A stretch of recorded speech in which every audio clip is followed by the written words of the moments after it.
Big Mountain has another update with FSU versus the ACC.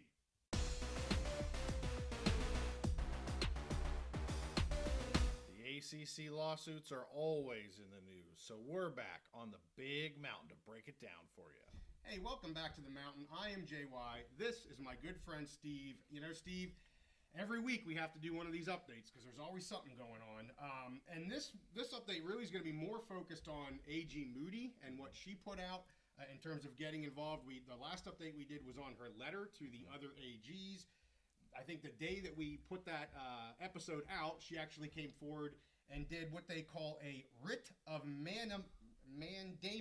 Mandamus? I don't know how you say it. I think that's right. And it was the next one we recorded. The very next morning at 8 o'clock in the morning, the headline was AG Moody files suit. Yes. Yeah. So let's first quickly talk about just a couple little updates with Leon County and Mecklenburg County. And then I do want to get into the AG Moody suit in Leon County.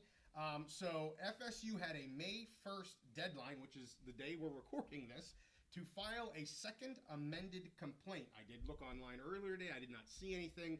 I'm sure even when it gets filed, it takes them maybe a day or two to actually get it posted on the website. So not surprising at all.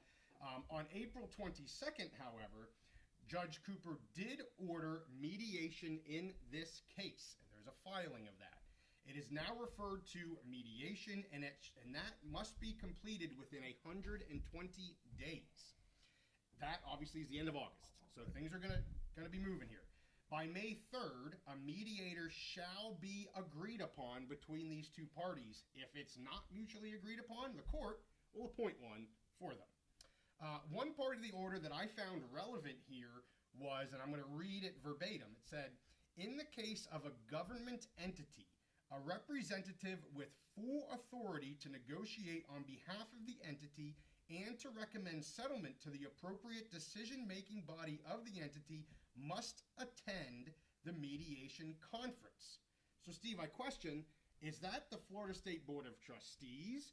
Is that somebody from the state of Florida? Because it gets back to that whole, can the Florida State Board of Trustees enter a settlement on behalf of the state of Florida, given that this is public property, the argument that they're making. So I pulled that out, not because it really meant anything too interesting, other than when you take that piece that I read and you compile it to what we've heard in the case so far, you know, Judge Cooper has been very clear that potentially this is property of the state of Florida. So when I read that, I'm like, is he talking about a board of trustee member, or is he actually talking about somebody from the state of Florida there that has to be a part of this mediation? Do you have any thoughts on that? I would say it's a good question.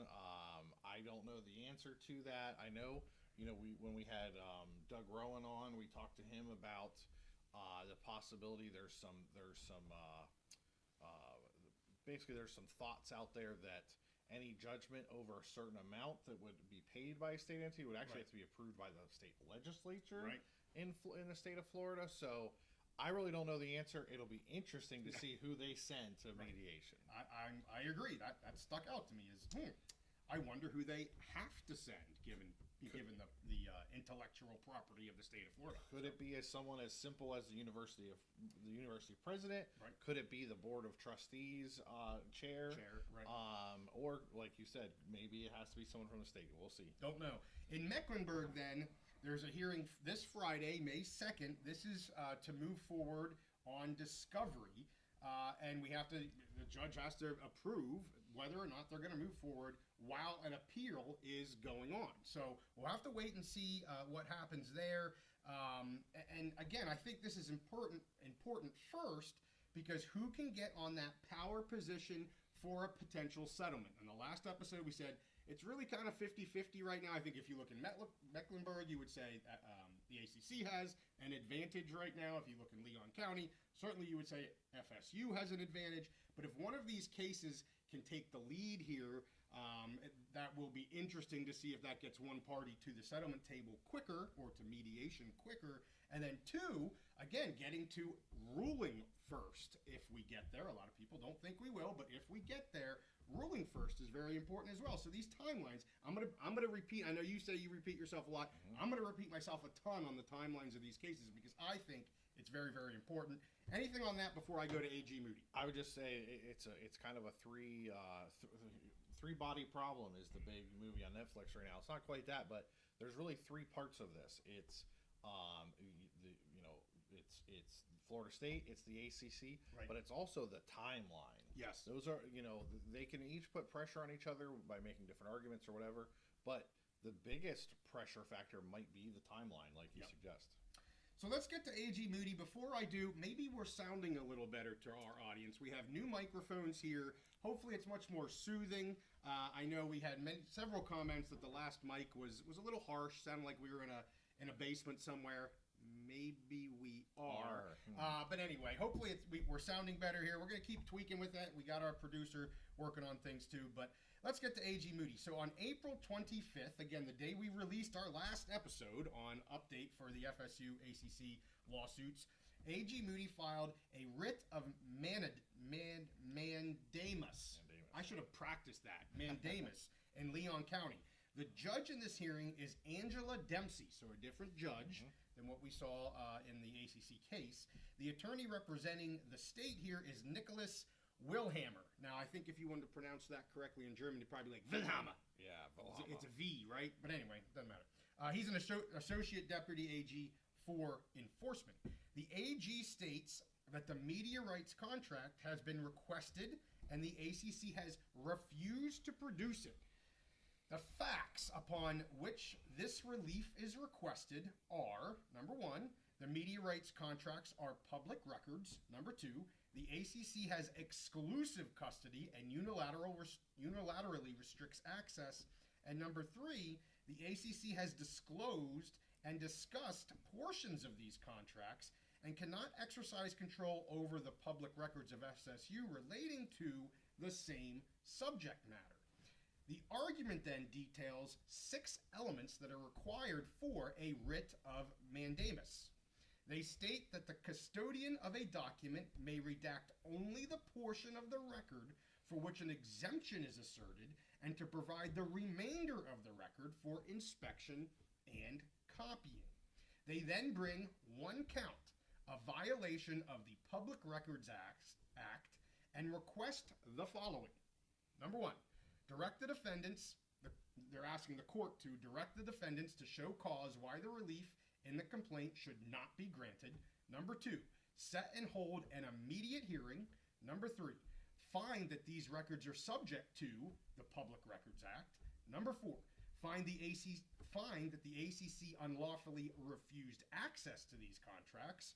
Number five, order the defendants to immediately provide the records. And number six, award the plaintiff its reasonable costs of enforcement. So repaying the AG's office for the cost of having to bring this suit because they didn't do what they were supposed to do, according to the AG. I have several opinions on this, Steve, but I'm going to throw it to you first, and then I'll give my opinions. What are you thinking about AG Moody getting involved here with, really, it's a lawsuit about the public records laws and getting the contract for the ESPN ACC? Well, I'm sure you're not surprised that I'm not surprised. Yes, no. I've been expecting this for a long time. You've been asking this for probably 2 months now. Yes, at least. Yeah, at least. I can't believe that it's taken this. The way that the state of Florida operates, and just based on some of the political battles they've gotten into recently. Yep. And it's important to remember, AG Moody, yes, she is the top lawyer, but she's also a politician. Mm-hmm. So the fact that she hasn't weighed in on this yet, before now, surprises me greatly. So I'm not surprised at all. It seems like this really seems like kind of a minor, just kind of dipping her toe in the water. Yeah. We saw her reach out to some of her fellow AGs, attorneys general across other states in the ACC, and see if they want to get involved in maybe something a little more complicated against the ACC. So I really, these two first kind of steps I just see as her dipping her toe in the water, seeing how cold that water is, see if there's anything that's in there it's going to bite, and also just to kind of I think as a politician she wants to show her constituents that, hey, and it is election season coming up, we try to steer away from politics as much as possible on this show, but I think she's trying to show, like, hey, Florida residents. I follow her on X, Twitter, Sure. and this is like a small part of what she's doing. She's doing tons of other things, and pretty much most of it is to show, hey, Florida residents and taxpayers, I'm out here fighting for you and your funds. So to me, that's a little bit just kind of dip my toe in the water, and I could tell people, hey, I'm at least getting into the fight a little bit. For sure. There's definitely got to be a piece to this that is that. We kind of mentioned that too on the last episode when she was sending the letter to those different AGs, showing that she's trying to be involved in this. So I have a couple of opinions. I've got one kind of knock on the ACC that will, our FSU fans will appreciate. I have a bit of a knock on FSU because we try to be fair and balanced. I'm not trying to be a homer for either side. So I got a bit of a knock on both sides, a little bit. And then I have a kind of a question about what she's using here in terms of getting at the contract. And it's going to get into laws that I don't know the answer to. I'm just kind of bringing up a question. So let me knock the ACC first and just say the ACC brought this on themselves, 100%. They could have moved forward and at least given a document with gobs of redactions, and then we can have a pissing match about the redaction, and that's fine. That's not what they chose to do. They chose to just not provide anything. Yeah. And so they brought this on themselves, right? You could have slow played this, produced something that really means nothing. And I would say, I would point to Judge Bledsoe's ruling that we now have seen in terms of the trade secrets in Mecklenburg, the ACC's home court advantage, if you will. And he said, no, you can't just withhold the whole daggone document as a trade secret. He said, we're going to redact the things that need redacted, which are X, Y, and Z, but A through V, everyone's going to see. There's no need to redact definitions of things and all this other stuff. So the ACC, 100%, in my opinion, brought this on themselves. They played hardball and are still playing hardball, and we don't know what this means. I'm not saying that she's going to win this. I'm sure many FSU fans absolutely think she is going to win this. I'm not going to go that far, but they brought this action upon themselves. Now, FSU will get this contract, again, under proper protective actions. I have been saying that over and over again. This is in the courts right now. We're seeing this in Mecklenburg. It's further ahead right now in Mecklenburg than what it is in Leon County. Heck, we couldn't even get to the motion to dismiss without having 2 separate days of hearings. As I said before, the ACC has a responsibility, and I think you mentioned this, a responsibility to ESPN to protect this agreement. So I see a lot of this, what's in there? What is the ACC hiding? And I'm not saying they are or they aren't hiding anything. They absolutely could be. But don't be fooled that the ACC has protection clauses between them and ESPN, and they certainly aren't going to try to piss off their media partner right now, especially if there's going to be potentially a new negotiation coming up. They want to play nice with ESPN, and they kind of have to play nice because there are things in this agreement. So that's not really a knock on FSU other than just to say, again, I see all of this fodder about what's hidden in there, and there could be something. To me, it's more like the ACC is doing their due diligence and showing ESPN that they're doing everything they can to protect this. If a court says we can't anymore, the ACC can't protect it anymore. So it's past them. It's no longer the ACC's responsibility to do that. Right. It's been taken out of their hands. That's my opinion on that. Yeah, and if I could follow up, I think at that point, then they don't have any liability for those trade secrets. I mean, they did what they can. Yeah. They're not liable anymore for if any penalties or repercussions from those trade secrets getting out. And I do want to add kind of a bigger picture look to this, to just this kind of topic. The state of Florida, Florida University, they have contracts with ESPN for the SEC, which I'm sure there are some trade secrets, there's some secret things in there.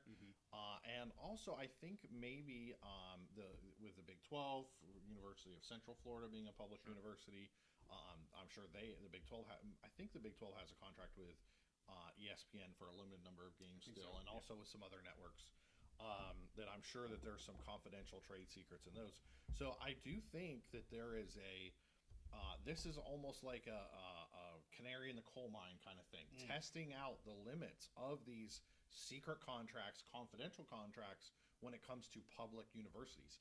me doing what I do in my day job, I've always been very suspicious of these confidential agreements, secret contracts, and I know Florida has sunshine laws. Okay, yeah. They've told us they have sunshine laws, but a lot of states have similar laws to this. Public records laws, public access laws, and so this could be basically Florida could be kind of the test case for this for public universities. Having confidential and secret agreements that their taxpayers who are funding those universities can't see, can't get access to, but may be on the hook. So I'm really interested to see not only what happens with this, but how it affects the big picture. For instance, in Pennsylvania, all public, all public employees, your salary information is public record. Right. However, the PA state legislature had to go and make a specific carve out for Penn State University and I think the other state related universities for these contracts with their head coaches.